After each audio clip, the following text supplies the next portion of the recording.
So ito, puller siya na inner sa pangloob na bearing. Ito naman, puller siya na pang outer bearing. Ayan, ito. Ayan. Ito, pang inner. Ayan, ito. Alright. Tingnan natin yung ano niya.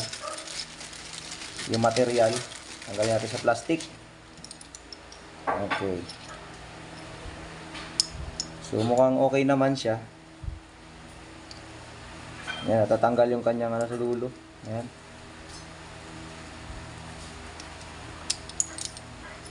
Okay. Tapos may lock siya rito. Yung handle, meron naman. Okay.